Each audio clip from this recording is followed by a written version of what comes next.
So guys, ঘুম ভাঙতে দেখি ঘর ভাঙতে চলে এসেছি। তো কি হয়েছিল জানতে হলে পুরো ভিডিওটা দেখতে হবে। সো গাইস, সকাল সকাল আব্বু এসে বললো যে তাড়াতাড়ি ওর ঘর ভাঙতে যেতে হবে, যার কারণে আমি তাড়াতাড়ি ফ্রেশ হয়ে রাস্তায় চলে গেলাম। দেখলাম যে সবাই আমার জন্য অপেক্ষা করতেছে। তারপর সামনে থেকে আমাদের মিস্ত্রিকে নিয়ে নিলাম। মিস্ত্রিরা যেহেতু সকাল থেকে কিছুই খায়নি, যার কারণে তাদের জন্য বাজার থেকে কিছু খাবার নিয়ে নিলাম। মিস্ত্রিদের জন্য খাবার নিয়ে আবার গাড়ি তুলে পড়লাম এবং চারিপাশের পরিবেশ দেখতে দেখতে আমাদের জায়গা মতন চলে আসলাম। সেখানে আসার পরে সবাই কাজ শুরু করে দিল, আর আমি একটু ভালোভাবে সবকিছু ঘুরে ঘুরে দেখতেছিলাম। যেহেতু অনেক পুরনো বাড়ি ছিল, যার কারণে ভিতরে ছিল খুবই অন্ধকার এবং প্রচন্ড গরম, যার কারণে গরমে আমাদের অবস্থা পুরোই খারাপ হয়ে যাচ্ছিল।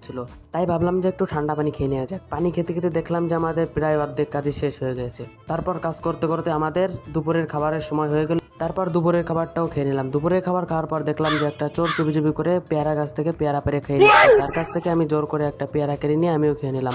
তারপর কাজ করতে করতে একটা গুপ্তধন পেয়ে গেলাম। ভাবলাম যে যেহেতু আমি পেয়েছি তাই আমি একাই খাবো, কিন্তু আমার মনটা তো অনেক বড়। তো দেখতে দেখতেই বৃষ্টি শুরু হয়ে গেল। এত বড় একটা বাঁশ খাওয়ার পর বৃষ্টি নামারই কথা। তো যাই হোক, তাড়াতাড়ি কাজ শেষ করে বাড়ির দিকে রওনা দিলাম। তোমরা তাড়াতাড়ি চ্যানেলটা সাবস্ক্রাইব করে দাও।